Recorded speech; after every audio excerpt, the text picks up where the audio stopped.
क्या होगा अगर इस होली पर अचानक आपके सामने भगवान बुद्ध खड़े हों? चारों तरफ उड़ते गुलाल, तेज संगीत, भीगी सड़कें, हंसी, नशा, उत्साह, और उसी क्षण एक शांत स्वर आपसे पूछे, इन रंगों के पीछे तुम क्या छिपाना चाहती हो?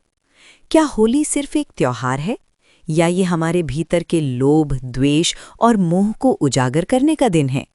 सोचिए, अगर बुद्ध आज की दुनिया में होते, Instagram reels, DJ party, chemical रंग और दिखावे के बीच, तो वे क्या कहते? क्या वे चुपचाप दूर खड़े रहते, या एक मुट्ठी गुलाल उठाकर कहते, देखो, जैसे ये रंग मिट जाएगा वैसे ही तुम्हारा क्रोध, तुम्हारा अहंकार, तुम्हारी आसक्ति भी? ये कहानी है एक 22 वर्ष की युवती की, जो बुद्ध की शिक्षाएं जानती है, धम्मपद पढ़ चुकी है, ध्यान करती है, लेकिन होली के अर्थ को लेकर भीतर से विचलित है। अगर बुद्ध आज होते तो क्या वे होली मनाते, या हमें सिखाते कि रंगों में भी सजग कैसे रहा जाए? आज की इस कथा में होली सिर्फ त्योहार नहीं रहेगी, ये बन जाएगी अनिच्छा की शिक्षा, करुणा की परीक्षा और जागरूकता का उत्सव।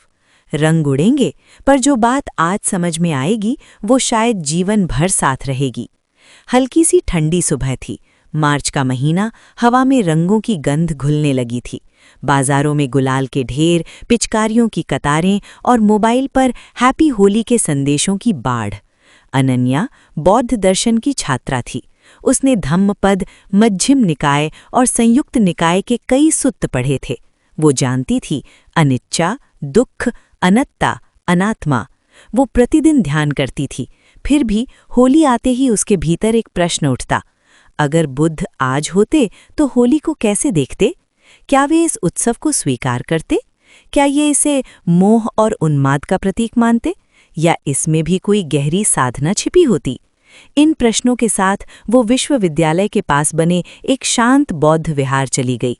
वहां कोई विशेष आयोजन नहीं था, बस कुछ पेड़, एक छोटी सी बुद्ध प्रतिमा और मौन। वो वहीं बैठ गई और आंखें बंद कर लीं। उसने कल्पना की, अगर तथागत आज इस शहर की सड़कों पर चलते तो? उसे लगा जैसे कोई साधारण वेश में व्यक्ति उसके पास आकर बैठ गया हो।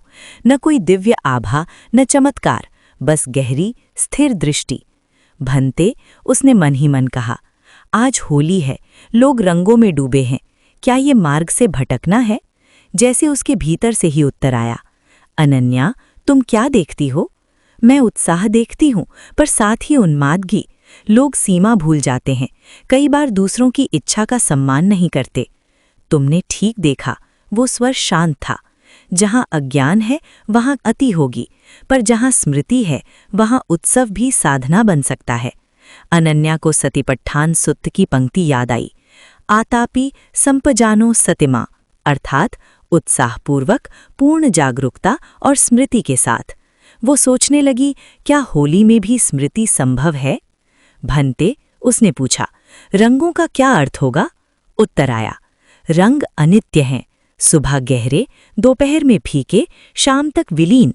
क्या ये तुम्हें अनिच्छा का स्मरण नहीं कराते? उसे धम्मपद की पंक्ति याद आई, सब्बे संखारा अनिच्छा, अर्थात सभी संस्कार अनित्य हैं। वो मुस्कुराई, सचमुच रंग टिकते नहीं? पर लोग रंगों में अपने दुख भूलना चाहते हैं, उसने कहा। दुख को दबाने से वो मिटता नहीं। उत्तर आया, धम्मचक्क पव्वत्तन सुत्त में मैंने कहा, दुख है, उसका कारण है, उसका निरोध है और मार्ग है। उत्सव यदि दुख से भागने का माध्यम बने तो वो अविद्या है, पर यदि वो मैत्री और करुणा को बढ़ाए तो वो कुशल कर्म है। वो कुछ देर चुप रही, और जो लोग जबरदस्ती रंग लगा देते हैं। स्वर थोड़ा गंभीर हुआ, करुणा का अर्थ है दूसरे की सीमा समझना। अहिंसा केवल शारीरिक हिंसा न करना नहीं है, ये किसी की इच्छा के विरुद्ध कुछ न करना भी है। याद रखो, नहीं वेरेण वेराणी संबंति इध कुदाचनम, अवेरेण च संबंति। वैमनस्य से वैमनस्य कभी शांत नहीं होता, केवल अवैर से शांत होता है। अनन्या ने सोचा, होली के दिन छोटी छोटी बातें भी झगड़े का कारण बन जाती हैं। तो क्या हमें होली नहीं खेलनी चाहिए? उसने पूछा। मैंने कभी आनंद का निषेध नहीं किया, स्वर में कोमलता थी, पर मध्यम मार्ग सिखाया। न अतिशय भोग, न कठोर दमन, यदि तुम रंग खेलो तो सजग रहो, यदि हंसो तो जागरूक रहो, यदि कोई तुम्हें रंग लगाए तो अपनी प्रतिक्रिया को देखो। उसे वेदना अनुपश्यना का अभ्यास याद आया। भावना उठती है, टिकती है, मिट जाती है। यदि कोई मुझे रंग लगाए और मुझे क्रोध आए, तो क्रोध को देखो, उसे अपना मत बनाओ। वो भी रंग की तरह है, क्षणिक। उसके भीतर जैसे स्पष्टता आने लगी। और होलिका दहन? उसने पूछा। लोग कहते हैं कि ये अधर्म के दहन का प्रतीक है, स्वर ने कहा, पर असली अग्नि बाहर नहीं, भीतर जलानी है, लोभ, द्वेष, मोह की। उसे 3 क्लेश याद आए। तो होली की रात उसने सोचा, मैं बाहर की आग नहीं, भीतर की आसक्ति जलाऊंगी। हवा में ढोल की आवाज गूंजने लगी। पास के मैदान में युवा नाच रहे थे, कुछ शराब के नशे में भी थे। भनते, उसने कहा, नशा तो और अधिक अविवेक लाता है। हाँ, उत्तर आया। पंचशील में मैंने कहा, मदिरा और मादक पदार्थों से दूर रहो, क्योंकि वो प्रमाद का कारण है। होली में यदि प्रमाद बढ़े तो वो अज्ञान है, यदि मैत्री बढ़े तो वो पुण्य है। अनन्या के मन में एक और प्रश्न उठा, क्या आप स्वयं रंग खेलते? जैसे हल्की मुस्कान महसूस हुई। यदि कोई मेरे पास आता, प्रेम से, जागरूकता से, और एक चुटकी रंग लगाता, तो मैं उसके भाव को देखता, रंग को नहीं। वस्तु नहीं, चित्त महत्वपूर्ण है। उसे चित्तानुपश्यना की शिक्षा याद आई, चित्त को चित्त के रूप में देखना। तो असली होली मन में है। हाँ, जब तुम पुराने द्वेष छोड़ देती हो, वो सच्ची होली है। जब तुम किसी से क्षमा मांगती हो, वो सच्चा रंग है। जब तुम बिना आसक्ति के आनंदित होती हो, वो वसंत है। उसने आंखें खोली। विहार में कोई नहीं था, बस हवा थी और दूर से आती हंसी। वो घर लौटी। उसकी मित्र सिया ने दरवाजा खोला और बिना पूछे उसके गाल पर गुलान लगा दिया। क्षण भर के लिए उसे चिढ़ हुई, फिर उसे याद आया, वेदना उठी, टिकेगी, मिटेगी। उसने उस चिढ़ को देखा, वो सचमुच कुछ ही सेकंड में हल्की हो गई। हैप्पी होली, सिया हंसी। अनन्या ने जवाब में हल्के से गुलाल लगाया। मैत्री होली, उसने मुस्कुराकर कहा। दोनों नीचे मैदान में गईं। अनन्या ने देखा, कुछ लोग संयमित, कुछ उग्र। उसने तय किया कि वो अपने व्यवहार से उदाहरण देगी। जब किसी ने जबरदस्ती करने की कोशिश की, उसने विनम्रता से कहा, कृपया पहले पूछिए। आश्चर्य से सामने वाले ने माफी मांगी। उसे लगा, करुणा कभी कभी साहस भी होती है।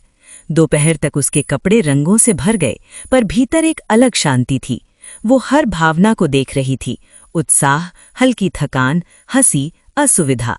शाम को वो स्नान कर रही थी। रंग धीरे धीरे बह रहे थे। उसे अनिच्चा फिर याद आया। सब्बे धम्मा अनत्ता, अर्थात सभी धम्म अनात्म हैं।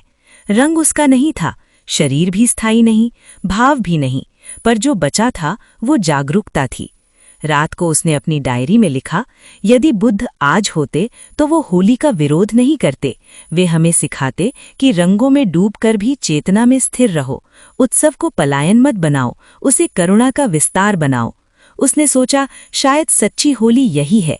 बाहर शहर शांत हो रहा था, रंग धुल चुके थे, पर उसके भीतर एक नया वसंत आया था, जागरूकता का।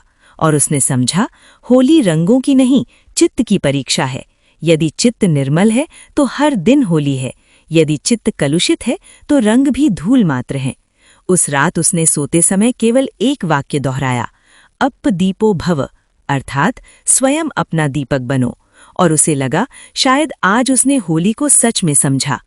तो आज की कहानी यहीं समाप्त नहीं होती। अब प्रश्न आपसे है, अगर बुद्ध आज आपकी होली देखते तो वे क्या देखते? ए, सिर्फ रंग और शोर। बी, थोड़ी खुशी, थोड़ा अहंकार। सी, करुणा, सजगता और संतुलन। डी, या फिर भागता हुआ मन जो खुद से बच रहा है। और एक और प्रश्न, आपकी इस बार की होली कैसी थी? 1, सिर्फ मस्ती। 2, मस्ती प्लस थोड़ा पछतावा। 3, सच में माइंडफुल सेलिब्रेशन। 4, अभी समझ आया, अगली होली अलग होगी। कमेंट में अपना उत्तर लिखिए, क्योंकि रंग हर साल आएंगे, पर जागरूकता वो आपका चुनाव है। सत्य की खोज।